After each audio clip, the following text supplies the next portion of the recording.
we cannot say we have a federation without including the local government. What we have all the time is we have had a proxy local government where state governors appoint administrators at local government. You might have a policy that says truly there is a local government, but in the real sense, if the control, I mean financial control, is not available for local government, then certainly we don't have a local government.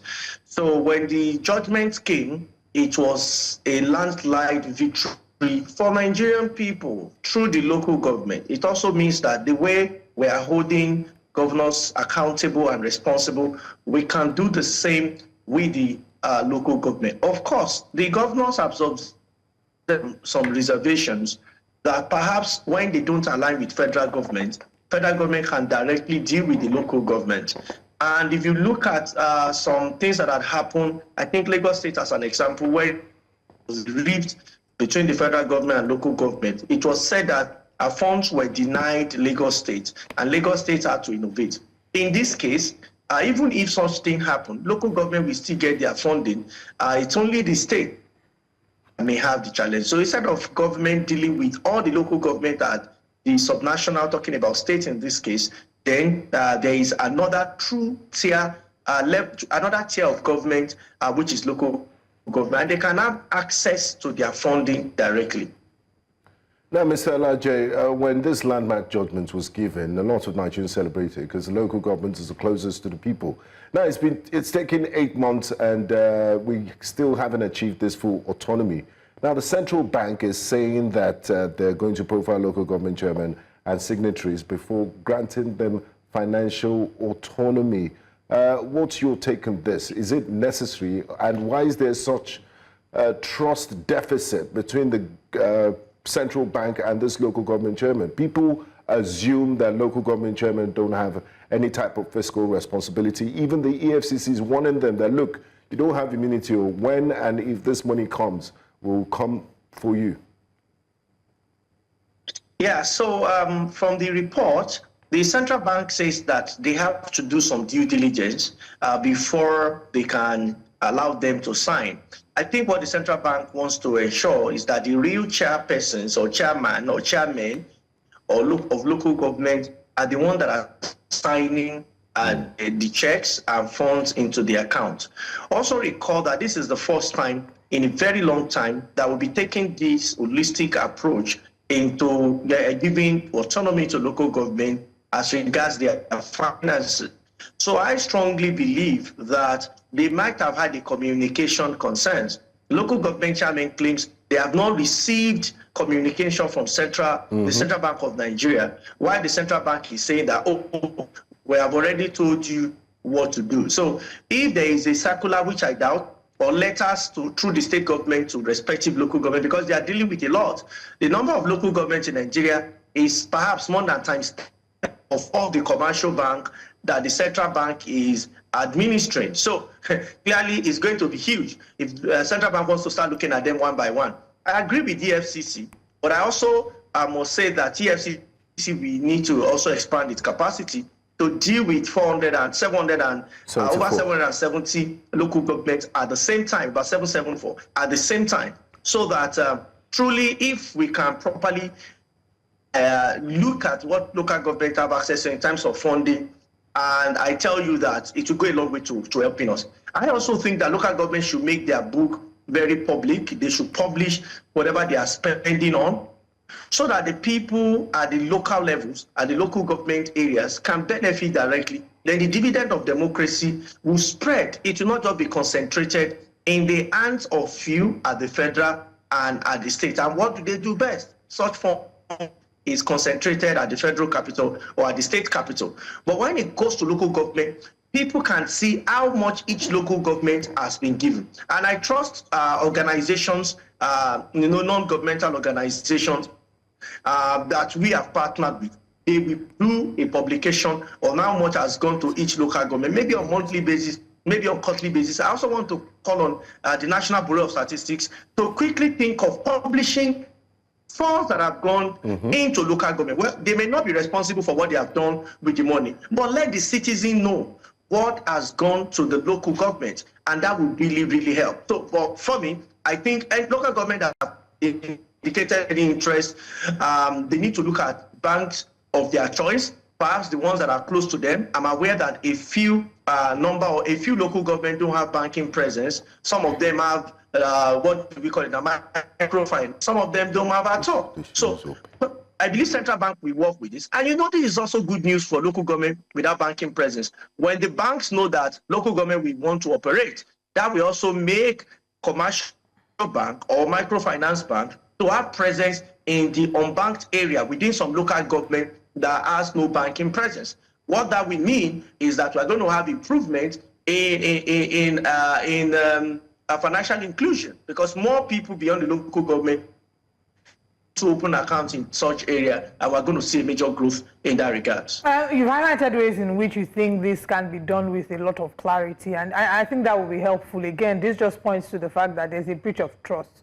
Maybe the breach of trust will stem from the way the governors have handled funds and how a number of Nigerian citizens don't feel like they can completely trust them. But let's talk about maybe the integration of existing bank accounts. Is there a possibility, in what ways can we ensure the acceleration of this process? 8 months is too long a time.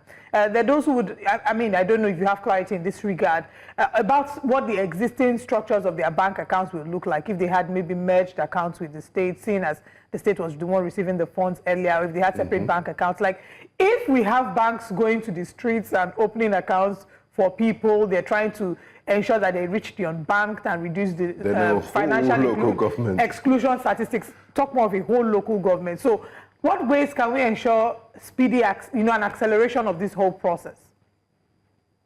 Well, to open accounts, 1 or 10, it does not take more than 2 days in Nigeria of today. So if local government have never said that, it's difficult for us to open an account, the chairman, I think what they have said is that they don't know that that is what central bank wants them to do, to my mind. And central bank, being the apex bank, cannot mandate back to do the same within 24 hours. What is important? Biometrics of the signatory to the account, know your customer, talking about KYC, filling of necessary form before funds can go into them.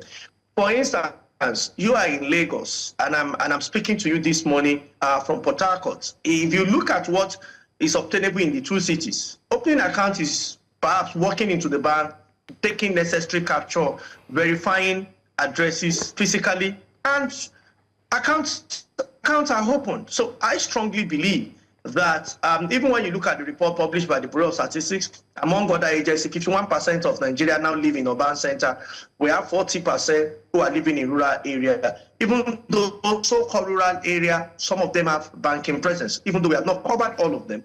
So I strongly believe that maximum a week, by this time next week Friday, all local government chairmen or representatives should have a bank. I support central bank that for these monies to go to local government directly, truly, we must start a fresh record. And if you look at it vis-a-vis what has been obtainable before, recall that there are so many influence that have been obtainable regarding the local government. How do we also control governors from not having access directly to such funds? If you say that we don't want to send money to the government, but the person that local government are the appointees, So it's important for election to hold, for people to say that we have appointed our own. We trust these persons. That is why we have appointed them. And the person have access to funds. So the stories local government tell that, we're just figureheads. It is whatever our masters has given us that we are doing. The state has been carrying the project together. That may not necessarily be the case.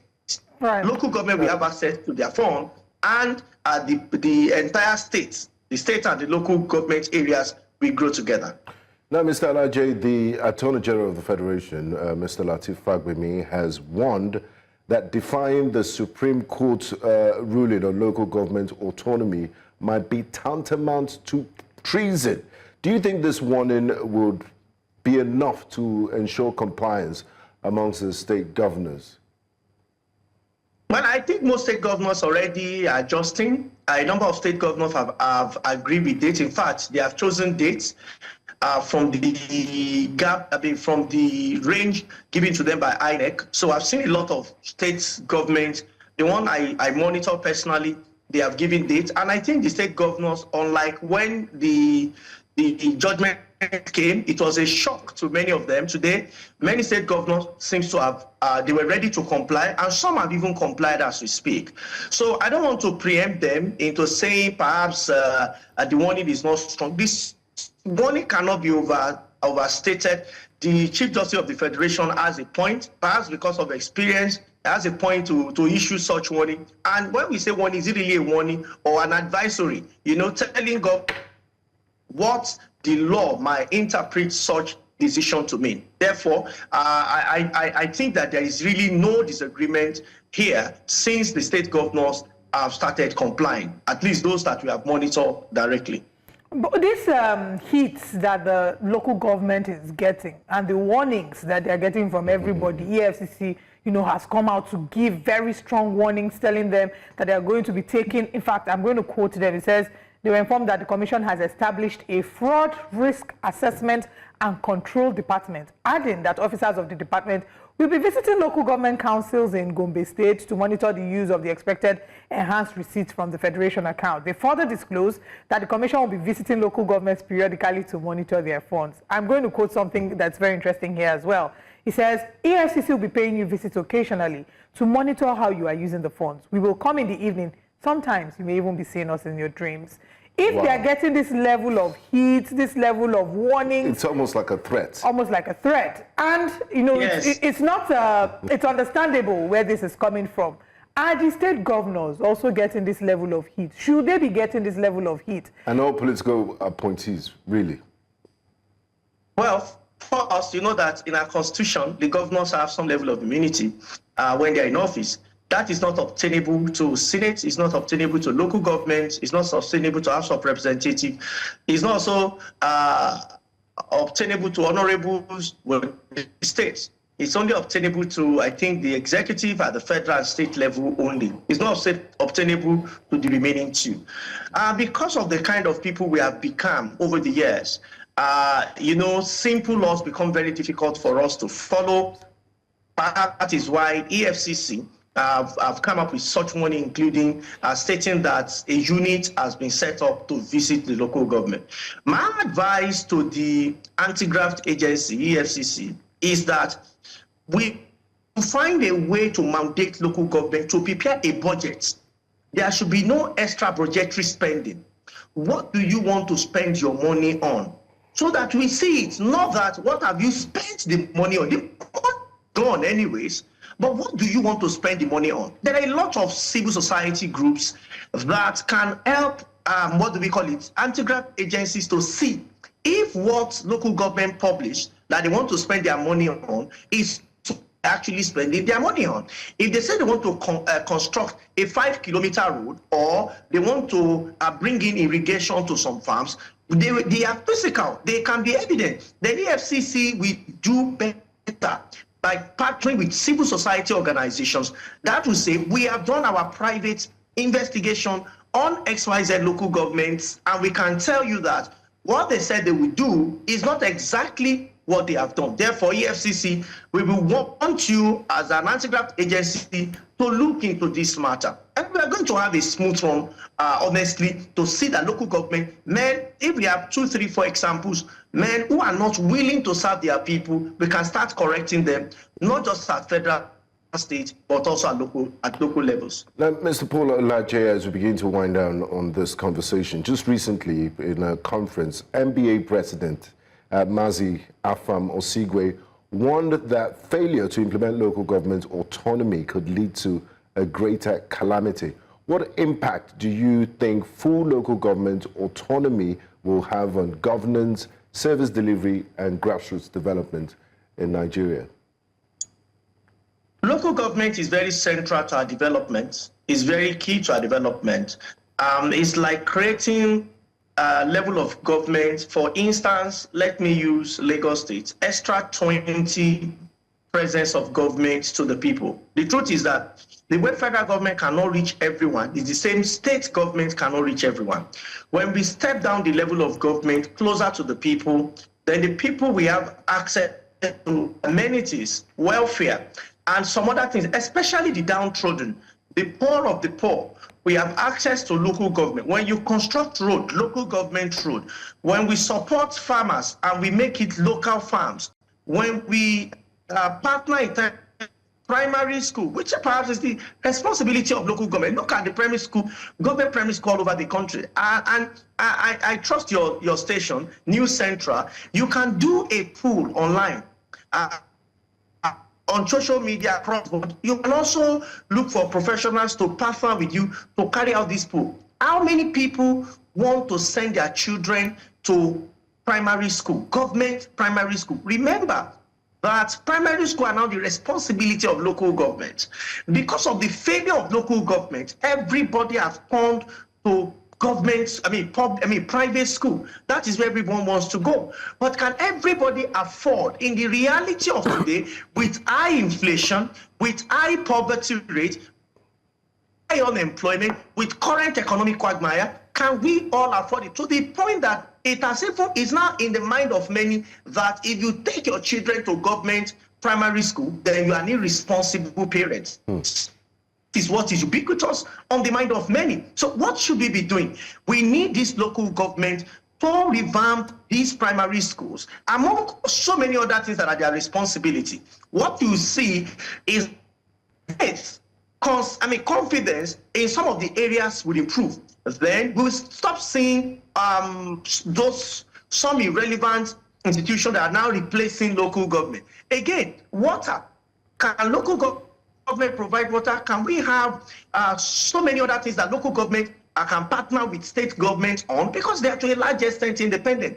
Then you will see a resurgence of hope that our people want, a resurgence of development at local level that seems to have disappeared. Before now, we have engineering departments in local government where they can grade roads they don't have capacity to construct, and perhaps tar roads that have been graded over time so that people can to a more motorable road. But if you ask me, is that what is obtainable? Maybe when the governor just like the faces of such local government persons, then that may be the case. But if the money goes to them directly, you are going to see major improvement in the cases of those that we judiciously utilize their fund. And that is why if they don't, EFCC, civil society organization can come together to investigate, to observe and share reports. And so we can now say that if we are not willing to serve the people, there is no point coming to the public sector to say we want to serve the people. Because their money matters to them and they will follow it anytime, any day. I mean, it is worrisome, of course, to see the way that the local government has been handled. Many would argue that it seems like there's an attack on local governments. Even in recent times, state governors, House of Assemblies, their clashes. Look at Osun State, for example. Sacking them. Sacking of local government councillors. We've seen this happen in different states in the country. But I want us to quickly come to a recent judgment. I think it was 2 days ago that this judgment was given. A High Court in Kano State had given a perpetual injunction against the Central Bank of Nigeria for withholding funds that are meant for the 44 local government areas in Kano State. Do you foresee that this might become the norm, that each of the state's local governments will then start to go to the courts? And how can we ensure that we don't get to this point? Because that then disrupts the flow of governance and, the flow of the economy really in these different states.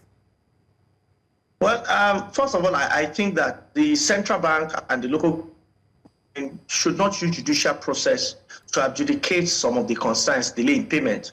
I think they need to have an understanding through ALGON, their representative, to talk to the central bank. The intention of government regarding local government autonomy is very pure, is very clear. It is for states not to usurp the influence and power of local government. And we should all get that. When this judgment came, I was particularly very happy. And also so that the report we saw in Osun will not be there. And to stop this repeat, I want to speak directly to legislature, National Assembly and State Assembly. We need to make local government to have the same tenure with governors, such that when they are all elected into office, everybody will be living at the same time. I'm trying to justify the reasons and what was on the mind of the drafters of our constitution, why local government should be 3 years and others should be 4 years. If truly we want to serve the people, I've heard a lot of argument here and there. But honestly, they are not convincing enough in the reality of our greed as a people, in the reality of our need as a people.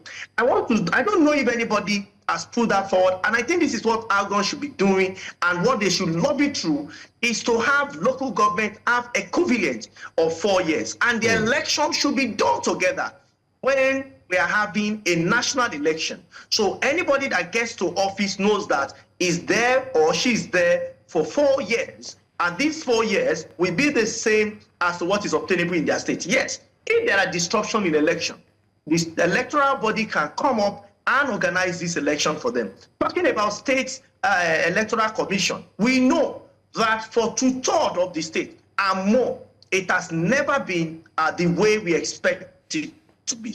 So until we recalibrate this process and make local government to a large extent to be truly independent, politically, financially, honestly, the exercise may not be complete. Yes, financial autonomy, we now have it in terms of judicial pronouncement, but financial freedom, we are still waiting for it. So the Attorney General of the Federation, seeing what is done, but beyond that, for this autonomy to happen, I think that we need to take those 2 extra steps so that truly local government can be free from who are holding them on the jugular.